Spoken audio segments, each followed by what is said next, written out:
Assalamualaikum warahmatullahi wabarakatuh.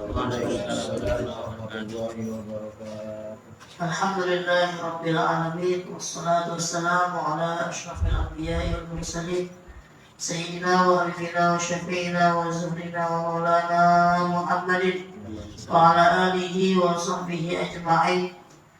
Allahumma inna nas'aluka an taj'ala qiratana hadhihi khalisatan wajhikal karim wa muqarribatan ila ridhaka wa jannatika an-na'im.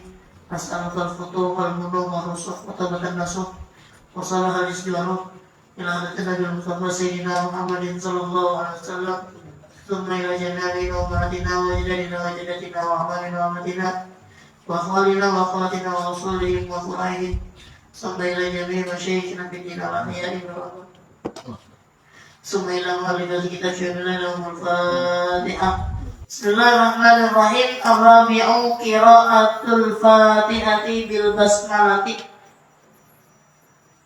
wat tasydidati wa muwalatiha wa tartibiha wa ikhrajil hurufi min makharijiha wa adamil lahnil mukhilli bil ma'na. Ar-rabi'u yang keempat, qiraatul fatihati, membaca surah Al-Fatihah. Jadi kita masih ngomongin rukun sholat, rukun atau fardunya sholat yang totalnya ada 17. Yang totalnya ada 17. Dan di bahasa sebelumnya kita pernah bahas bahwasanya hitungannya mungkin di beda kitab ya beda juga hitungannya, tapi secara garis besar semuanya sama, cuma perbedaan cara menghitung antara 13 biasanya itu 14 dan 17 sama aja. Yang berbeda kalau nanti ada sebabnya kayak di kitab Bahkan Mulia wa Takrib atau di Wira Takrib dibilang ada 18. Apa yang berbeda? Tambahan di akhir, yaitu adanya syarat, adanya rukun yang terakhir yang 18, yaitu niat keluar dari sholat. Kenapa demikian pakai niat keluar? Karena kalau di kitab dijelasinnya begini, kalau masuknya butuh niat, ya kita mau sholat pakai niat nggak? Oke. Maka keluar juga pakai niat, gitu. Tapi sebagian besar ulama bilang, oh kalau mau keluar dari sholat nggak perlu pakai niat. Ini udah pernah bahas juga. Jadi ini ngomonginnya bab turuk sebutannya, meninggalkan. Kalau yang meninggalkan sesuatu, kita nggak perlu pakai niat. Contoh gini, kita yang namanya istinja atau cebok, ya. Yang Februari mulai kita bahas bahwasanya istinja itu ada kalanya pakai air, ada kalanya pakai benda-benda yang keset yang bisa mencabut kotoran. Nah, ketika kita cebok itu termasuk bab turuk meninggalkan kotoran, meninggalkan najis. Ketika istinja, kita nggak kira-kira diajarin niat cebok, ada nggak? Nggak ada. Yang ada itu biasanya doanya doang gitu. Ya biasa kalau kita melihat anak-anak mereka tuh kalau lagi kamar mandi diajarin gitu, anak PPA iya baca-baca istinja. Kalau dia tuh nggak ada. Kenapa? Karena memang termasuknya bab meninggalkan. Kalau meninggalkan sesuatu nggak perlu pakai dia. Beda ada kalau mengerjakan. Kalau mengerjakan pakai dia. Contoh, kita mau puasa. Mau puasa pakai niat gak? Oke, nah itu semua godin. Kalau buka, ada niat yang buka puasa? Ada niatnya. Adanya doa buka puasa. Jadi ketika mau mengerjakan mau mengerjakan puasa pakai niat, meninggalkan puasanya enggak pakai niat. Begitu gambarannya. Makanya di sebagian besar ulama catatan kitabnya biasanya tadi halaman 13, 14, 17 dan itu hitungannya sama semuanya. Ya, kemudian di pertemuan sebelumnya kita udah bahas 3 rukun awal, yaitu yang pertama adalah niat di dalam hati. Kemudian yang kedua adalah mengucap takbiratul ihram. Kemudian yang ketiga berdiri pada sholat yang fardu bagi yang mampu. Udah kita bahas semua tuh 3 niatnya, yang mana di 3 niat itu juga sudah mewakili 3 jenis rukun sholat. Ada rukun yang dikerjakan di dalam hati, rukun qalbi, yaitu niat. Ada rukun qauli, rukun yang dikerjakan oleh ucapan mulut, yaitu takbiratul ihram. Jadi takbiratul ihram itu yang penting Allahu Akbarnya, ya, bukan angkat-angkatnya. Jadi nggak perlu diributin, angkat-angkatnya harus sampai kuping, ada yang sampai dada doang dikatain, ya, nggak perlu diributin. Itu masalah keafdalan doang. Yang penting asal orang takbiratul ihram, ucap Allahu Akbar, ya, ucap di mulutnya Allahu Akbar, itu udah sah sholatnya. Nggak perlu pakai ribut, wah ini alirannya sesat nih, takbirah segini doang. ada yang itu nggak boleh ributin, ya. Ada yang selebaran itu kan. Iya, dalam kopi, pokoknya macam-macam. Jadi nanti itu perbedaan hanya pada afdalannya. Kalau misalnya semua itu selama takbiratul ihramnya dikerjakan, yaitu mengucap Allahu Akbar, maka sholatnya tetap sah. Kemudian yang ketiga jenis rukun yaitu adalah rukun fi'li atau rukun pekerjaan yang dikerjakan oleh anggota badan. Yang kemarin diwakili oleh al-qiyam, berdiri. Di sini mari kita bahas juga berdiri itu kewajiban di dalam sholat kalau sholatnya sholat fardu. Kalau sholat sunnah, meskipun kita sanggup berdiri, boleh kita duduk? Boleh. Kalau sholat sunnah. Jadi kewajiban berdiri ketika sholat itu hanya ada pada sholat fardu. Kalau sholat sunnah nggak wajib berdiri meskipun mampu, tapi tetap ada rekan-rekanannya dulu. Itu hitungannya. Kalau mau bisa berdiri malah duduk, ya pahalanya kurang sedikit. Gitu. Jadi ibarat kata gini, kalau kita perhitungan, Allah juga bisa perhitungan. Asalnya begitu. Lah kan kita disuruh sunnah deh. Kata kita, aduh, makan lagi sunnahnya, malah sendirinya begitu. Udah duduk aja dah. Padahal mampu, itu ditolongin dah. Gitu. Pahalanya potong. Ya. Jadi gitu.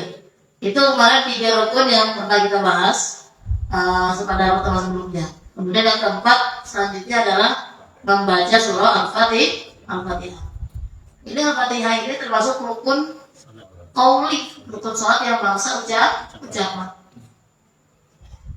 Yang mana sebenarnya di antara rukun-rukun qauli yang paling sering jadi sholatan itu memang Al-Fatihah.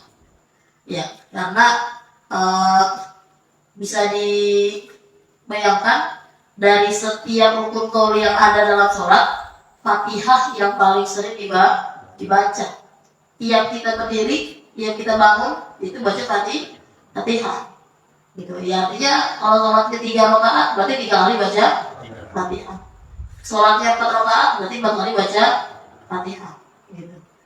Rukun-rukun yang lainnya, ya sekali 2 kali doang boleh. Gitu. Takbiratul ihram ya sekali doang. Tasyahud akhir ya sekali doang. Sholawat tasyahud akhir sekali. Salam ya sekali doang. Gitu. Adapun salam yang kedua itu hukumnya sunnah. Jadi kenapa banyak guru-guru kita yang menaruh perhatian lebih pada bacaan Al-Fatihah? Karena Al-Fatihah itu paling sering dipakai, paling sering dibaca, paling sering diulang-ulang, makanya harus benar. Makanya kalau kita nggak heran kalau dengar guru-guru kita jelasin namanya di Kiai Anu namanya baca Fatihahnya bisa sampai 2 bulan lebih gitu ya. Baca Fatihah doang. Itunya masih salah dulu. Bagaimana kita yang cuma saja Fatihahnya. Iya.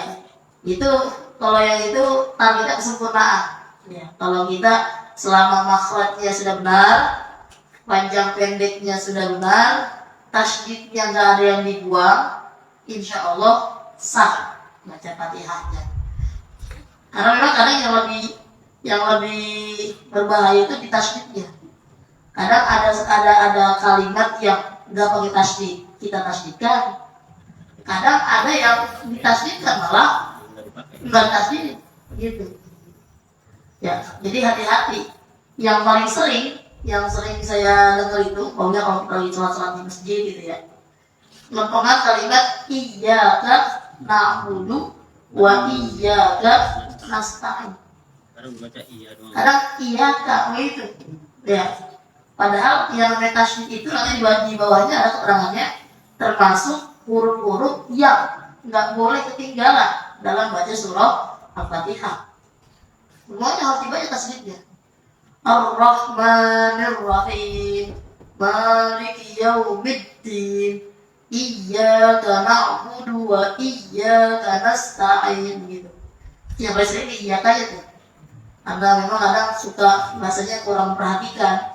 Jadinya rombongan iyyaka tidak bertasydid. Tapi kalau sholat wajib mah kadang-kadang mendingan juga kalau sholat yang tarawih itu ya. Nah, kalau sholat tarawih mah udah pertama tadi kurang perhatian juga sama kebut. Kadang-kadang udah berbalap. Iya, kadang iya. Kalau sholat wajib masih yang Iya. masih ini juga. Nah itu yang sering saya bilang tuh, pentingnya kita memperhatikan bacaan, bukan kecepatan tuh begitu. Gak apa-apa sholat tarawih lama-lama dikit, yang penting sholatnya jadi. Ya, daripada kita sholat tarawihnya keburu-buru banget, ya, Rusak semua. bacaannya rusak, ngerjain 20 rakaat, ya, itu kira-kira bagaimana rasanya? Capek nggak capek, ya, tapi nggak ada pahalanya, begitu dong. Begitu. Jadi biasanya kalau kita sholat tarawih itu harus lebih diperhatikan lagi, karena biasanya memang tuntutan dari masyarakat juga ada. Iya. Hah? Nggak laku ya kalau puasa kalau lama. Dan udah kabur semua, tinggal 5 menit ini. Ya memang begitu resikonya. Ya kita juga pernah waktu lagi jadi imam tarawih gitu ya. Dia bilang, "Bang, jangan terlalu lama, Bang." Gitu, di-request. Celek dulu. Iya, celek dulu. Kata saya, perasaan saya udah speed paling cepat itu. Di sayanya begitu. Karena saya pribadi kalau baca, kalau ngomong terlalu cepat lagi gitu ya, bisa-bisa berlibat-libat begitu ngomongnya. Jadi daripada salah ngomong, salah baca gitu ya, mendingan rada-rada dikit, tapi ternyata dicolek orang. Jadi memang ada orang mikirnya begitu ya, karena udah capek kerja mungkin seharian, tapi tetap pengen sholat tarawih di masjid jamaah, tapi jalan ke masjid jamaah sholat tarawih, imamnya malah lama. Nah, cuma memang harus diperbaiki lagi tuh pikiran kita. Jadi daripada kita 20 rakaat mungkin balik doang nggak ada pahalanya, ya mendingan ya sabar dikit dah. Yang penting pahalanya banyak begitu. Jadi membaca surah Al-Fatihah. Di sini yang diwajibkan, yang dilakukan adalah surah Al-Fatihahnya saja. Tidak termasuk juga membaca surah-surah setelah surah Al-Fatihah. Yang membaca di rakaat 1 dan di rakaat kedua itu kan ada kita bisa baca surah pendek ya. Ya kalau maghrib ya kuliah dulu ya. Karena begitu jurus andalan. Jurus andalan kuliah dulu kalau maghrib. Ada lagi teman saya dulu waktu masih kuliah. Ya katakan saya alam-alam katanya. Alam-alam. Alam masuk sama alam taruh.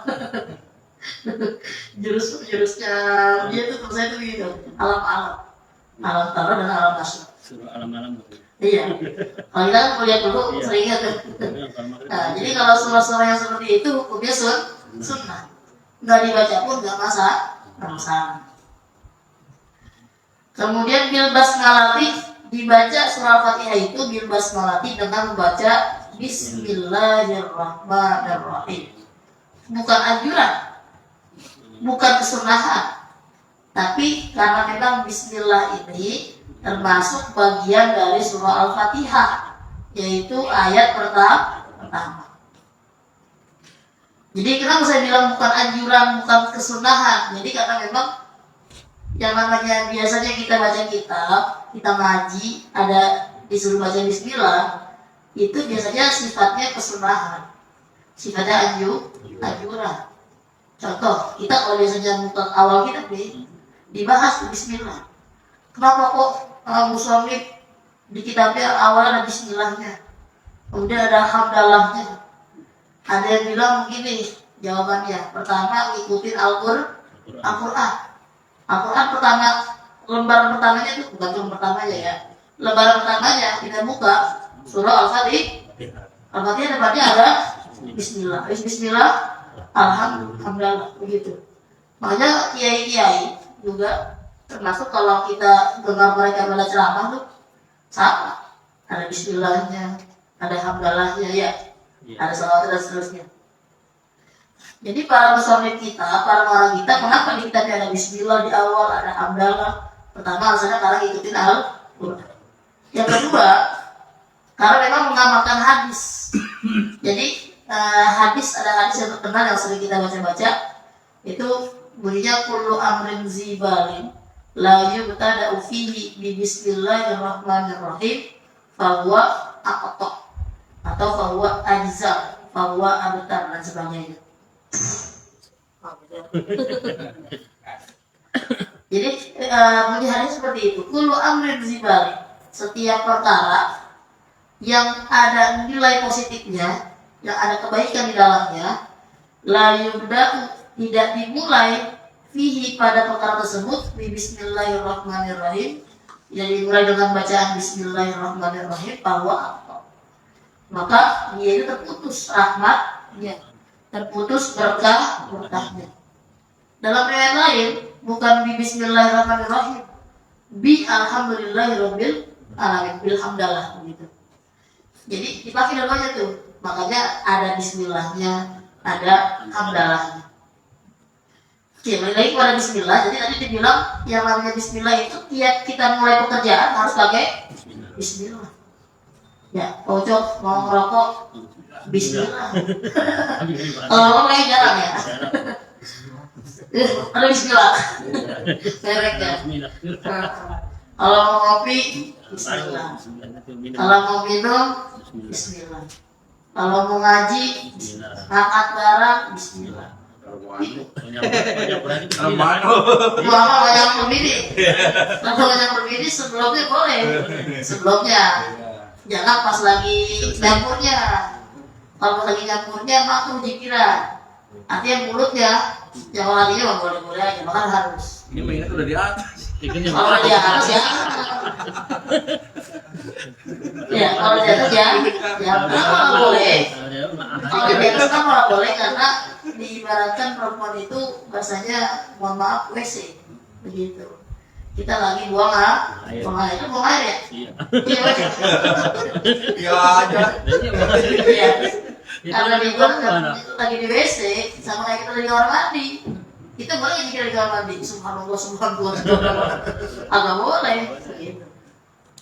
Makanya ada pun anjuran doa dan zikiran yang dibaca itu dibacanya dilafalkannya di dalam hati gitu. Bukan di mulut kita baca yang kencang, bukan gitu. Rajin amat kan tadi. Jadi itu tadi ngomongin basmalah. Jadi tiap perkara yang ada nilai kebaikannya itu harus diawali dengan bismillah. Apalagi kalau mau makan, ya. Kalau makan harus baca bismillah. Karena katanya kalau kita makan nggak baca bismillah, setannya nimbrung gitu di situ. Maka jangan padahal makan udah 2 piring.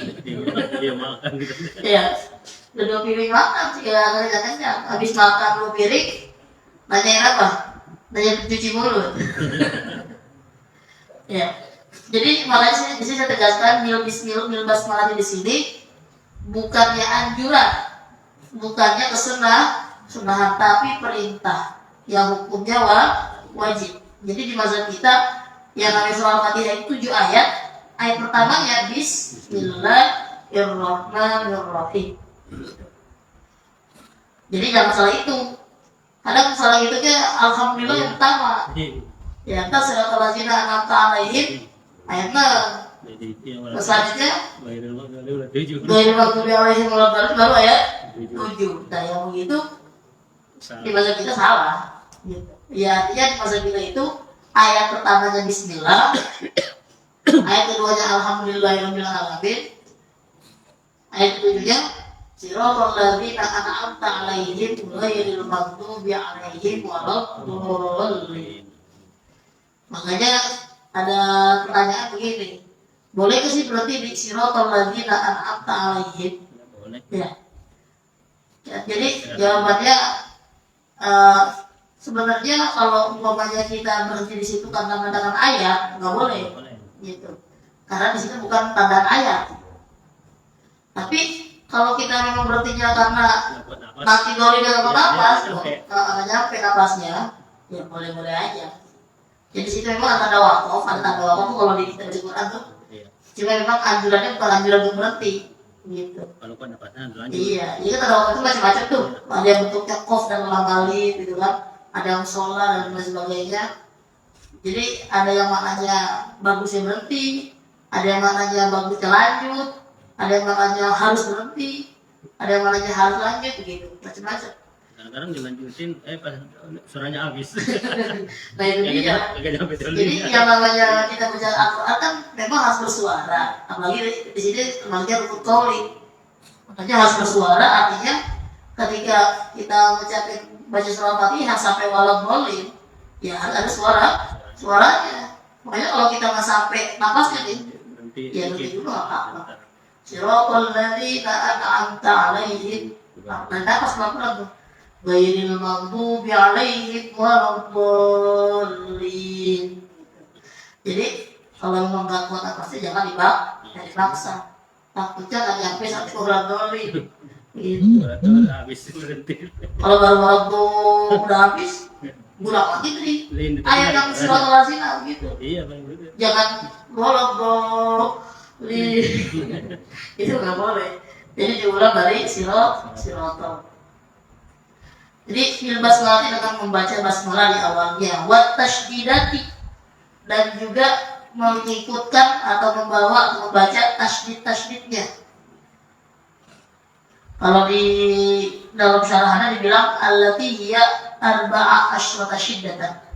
Ada 14 tasydid. Boleh tak dihitung coba. Nanti di rumah dihitung, baca Al-Fatihah lalu bismillah, dihitung ada berapa kali tasydidnya, gitu. Dan nanti jangan sampai kurang, begitu. Harus dibaca 14-14-nya. Wa mualatiha, dan juga mualatnya. Wa tartibiha, dan juga tartibnya. Mualat dan tartib udah sering kita bahas juga nih. Ada mualat, ada tartib. Mualat itu artinya langsung antara ayat 1 dengan ayat berikutnya langsung. Kalau tertib itu berurutan sesuai angkanya. Kalau habis 1 berarti 2, kalau habis 2 berarti 3, habis 3 berarti 4. Nggak boleh habis 1 langsung 5, begitu. Sama kayak kita ngomongin wudu. Kita ngomongin wudu ada mualat, ada tertib. Mualat dalam wudu artinya kita habis ngerjain muka langsung nyambung tangan. Habis tangan langsung nyambung kepala dan gitu seterusnya. Kalau ngomongin tertib itu artinya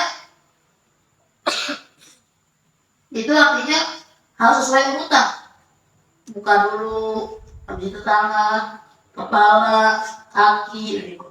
Nggak boleh habis buka harus kaki.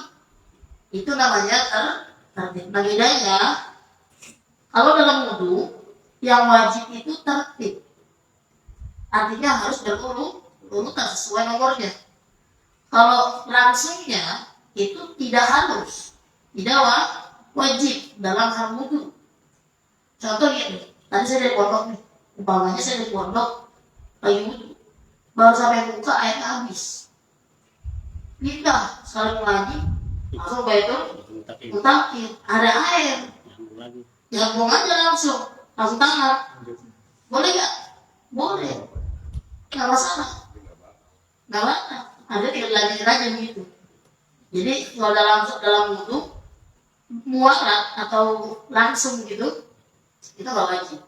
Yang wajib yang penting adalah berurutan sesuai dengan urutan nomornya. Nah dalam surah Al-Fatihah, dalam baca surah Al-Fatihah keduanya wajib, mualat dan tertib. Artinya dalam baca surah Al-Fatihah nggak boleh diputus, nggak boleh dijeda. Bismillahirrahmanirrahim. Alhamdulillahirabbil alamin. Dia dulu. Orang Ar-Rahmanir-Rahim. Itu nggak boleh.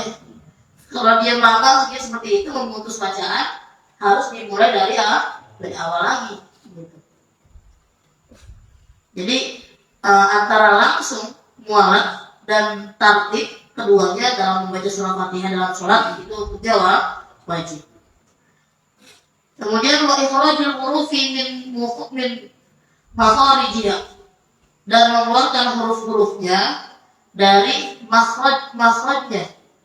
Apa itu makhraj? Makhraj itu tempat keluar. Jadi kalau kita belajar tajwid itu ada disebut makharijul huruf atau tempat keluarnya huruf.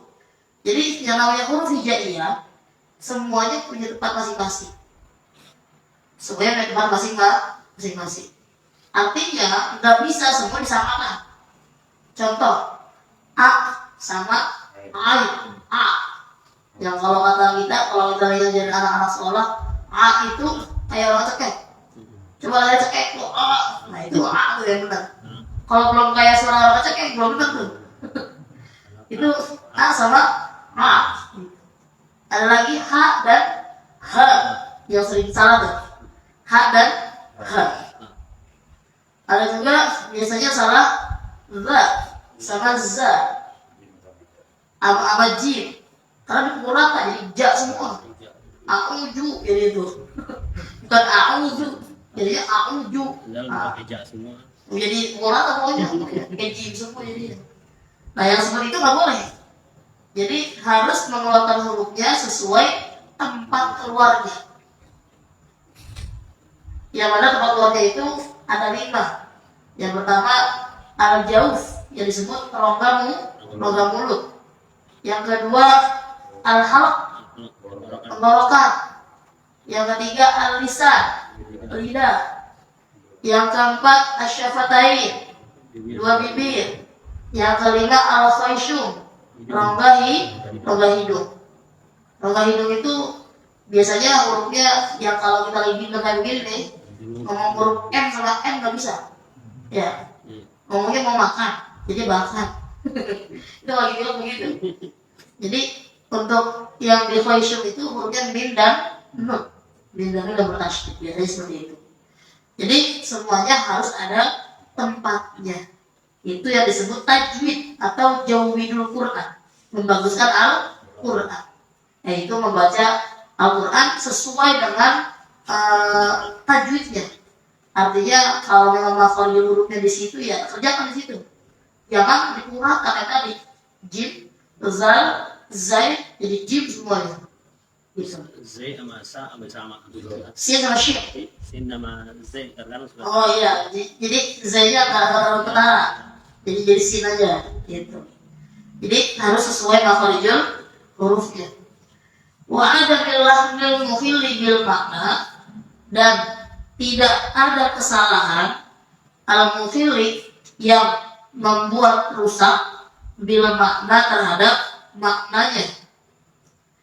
Jadi ketika kita baca Al-Quran itu ada disebut lahm atau kesalahan. Kesalahan dalam baca Al-Quran dibagi jadi 2. Ada lahan atau kesalahan yang merusak makna, ada kesalahan yang tidak merusak makna. Nah yang fatal itu adalah kesalahan dalam membaca yang dapat merusak makna. Contoh, an'amta, jadinya baca an'amtu, itu jelas salah, karena jelas maknanya berubah jauh. An'amta artinya yang engkau beri nikmat, karena memang Allah itu al-mun'im, yang memberi nikmat. Kalau diganti an'amtu, itu beda lagi tuh. Kalau diganti an'amtu, maknanya jadi aku. Nah yang memberi nikmat kita atau Allah. Ya jadi begitu, jadi berubah makna banget tuh. Ada yang terkocok, yang sering salah juga nih. Ada an-amta, nun dulu baru nih. An-amta. Ini bacanya am. Dibaca am-am. Itu kan kalau kori gimana itu? Namanya. Paling Tuhan he gitu. Kalau itu nanti bedanya beda di qiraah. Jadi yang namanya baca Quran itu ada ilmu yang disebut ilmu qiraah. Yang artinya nanti ada berbagai jenis qiraah, jenis bacaan yang biasa kita kenal namanya qiraah sab'ah. Qiraah yang 7.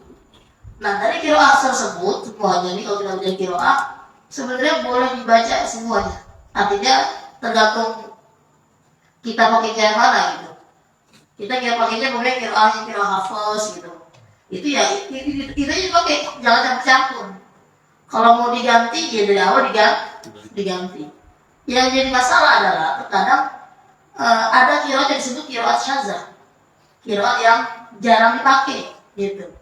Kalau qiraat yang jarang dipakai yang syadzah artinya riwayatnya jarang, ulamanya pun bahasanya status hukum qiraatnya pun gak kuat, itu jangan dipakai di dalam sholat gitu.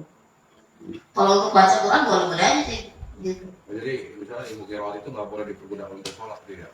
Boleh, yang penting kita tahu secara utuh Tahu gimana? gitu. Tahunya. Kalau yang wadduha gitu kan, Iya. itu kalau di kita adanya cuma satu doang. Di saya lupa surah apa yang Bismillahi majreha. Terus ada majroha, fathah. Sampai wadduha, fathah kan? Dibacanya majreha. Itu yang disebut imalah. Jadi kalau di qiraat kita imalahnya cuma satu, di situ loh untuk majreha. Untuk wadduha, walaili itu saja untuk tetap. Tapi di qiraat yang lain, di qiraat imam yang lain itu ada yang memang begitu. Terus kadang tuh ya di HP, di internet pada qiraat wadduha, walaili itu saja dan seterusnya. Itu qiraatnya berbeda. Kalau kita ngerti dan itu memang termasuk qiraah sab'ah yang muktabarah, boleh dipakai buat sendiri, tapi jangan itu sholat betul takir bacanya begitu. Jangan berjamaah. Ntar bingung kalau baca surahnya begitu, tadi mana dengan orang-orang sambung nggak baca begitu. Waduh he. Ini imam dari mana nih kesini? Iya, yang dari mana nih, dari beda. Ya, jadi harus sesuai dengan makhrajnya dan tidak boleh ada kesalahan. Untuk masalah dari qiraat, selama qiraat kita menguasai secara utuh boleh dipraktekkan.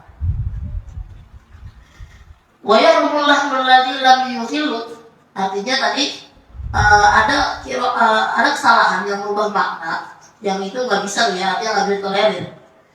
Artinya jangan sampai kita baca surah Fatihah melakukan kesalahan yang kesalahan tersebut dapat merubah makna. Kalau seperti itu nggak boleh. Bagaimana dengan kesalahan yang tidak merubah makna? Contohnya iyyaka na'budu, jadinya iyyaka na'budu.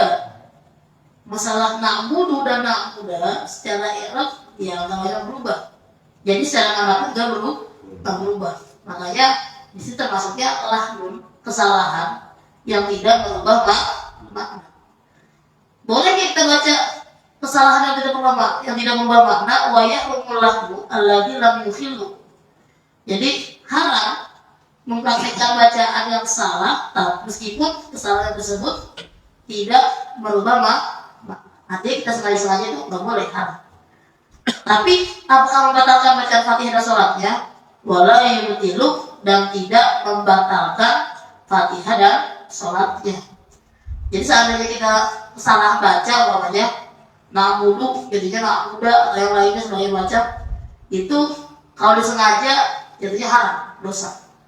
Tapi tidak membuat sholatnya menjadi batal. Jadi itu tadi hal-hal yang mengenai tentang membaca surah Al-Fatihah, yaitu rukun yang nomor 4. Cukup kali ya? Ini mulai jam malam kan masalahnya. Iya, isanya aja jam 9 lewat ya? Di 8. Belum ngumpulnya. Ya, lagi kita jangan iman. Lanjut dulu dikit ya? Udah? Kamis. Lanjut dikit kita ucap nih? Iya. Ya boleh dah. Tinggal Yang kelima, al-khamisu ar-ruku'u bi ayyan hadiya bihaisu tanalu rohatahu rukbataihi. Al-khamisu yang kelima, itu arku. Setelah baca Al-Quran, setelah baca surah Al-Fatihah, yang dibilang surah itu bukan sunnah. Jadi makanya di sini nggak dihitung, karena di sini kita ngomongin rukun, yaitu langsung ruku. Apa itu ruku? Bagaimana cara mengerjakannya? Bi'ayyan hanya bahwa kita nunduk, yang tadi berdiri, kita nunduk. Bihai sutana lurohatahu, nunduknya sebagaimana?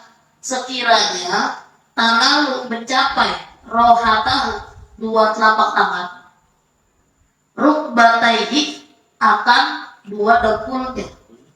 Jadi nunduknya seukur kalau tangan kita taruh dengkul nyampe, meskipun tangannya kagak ditaruh dengkul. Kan biasanya kalau kita ruku tangan taruh mana? Dengkul kan. Jadi nggak perlu yang namanya sampai rata gitu. Itu kita bisa kalau jadi ruku gitu ya, sampai rata itu. Kalau yang sampai rata begini, ini namanya posisi yang paling sempurna. Yang katanya lehernya punggungnya lurus, tidak papan airnya nggak tumpah gitu. Itu posisi sempurna. Posisi minimalnya ruku itu yang penting nunduk. Meskipun baru begini dong, ini berdiri nih, nunduk dikit, tak begitu. Yang penting ini kira-kira tangan nyampe nggak ke dengkul, gitu. Jadi pokoknya mau cok, ini lagi sakit pinggang nih, nggak bisa sampai begini deh. Ya udah nggak apa-apa, yang penting kira-kira tangannya nyampe. Begitu. Ya, tadi ngomongnya sempurna, begitu. Jadi itu batas minimalnya, yaitu sampai kira-kira kita nunduk dan tangan kita nyampe ke dalam dengkul. Meskipun baru begini doang nih, kayak sampai begini, gitu ya. Ini kan menanya itu kan bagi yang normal, kalau bagi yang darurat gimana cara sholat duduk itu? Nah, jadi untuk yang darurat yang sholat duduk, namanya, yang penting nanti ada yang disebut duduknya sedikit. Makanya yang sholat sambil duduk nih, itu ketika ruku, yang penting kita menundukkan badan, menjondokkan badan ke depan sedikit saja, jangan terlalu banyak. Bawahnya sama gini, gitu doang. Jadi kalau dia terlalu banyak, karena nanti umpamanya kita pun berhalangan bisa sujud atau enggak gitu, nanti juga sama sujud itu diisyaratkan dengan duduk juga. Contoh kayak kita kalau ngomongin sholat sunnah dalam kendaraan. Contoh lagi di motor, kita udah bahas tadi ya. Kita boleh sholat sunnah di kendaraan di motor. Syaratnya yang penting ketika kita melakukan ihram menghadap kiblat. Habis itu mau menghadap juga boleh. Jadi mau misalnya kiblat nih. Habis saya naik motor nih. Mau kita sholat duha, misalnya sunat duha, katain lillahi ta'ala. Allahu Akbar, jangan sama-sama. Ngobrol kata dulu. Ntar mana-mana terus tangan tuh. Makanya saya bilang, takbir kali ihram itu yang penting di mulut, bukan tangan. Kalau tangan tak habis, tangan itu dalam jatuh. Jadi Allahu Akbar, sholat itu sholat tuh, baca Fatihah sebelum naik kendaraan. Mau belok kiri ya boleh, belok kanan ya boleh. Yang penting ketika takbir ihram menghadap kiblat. Nah ketika ruku, lalu nggak mungkin ruku dong, lagi di motor, ya duduk sedikit. Lalu sujud juga nggak?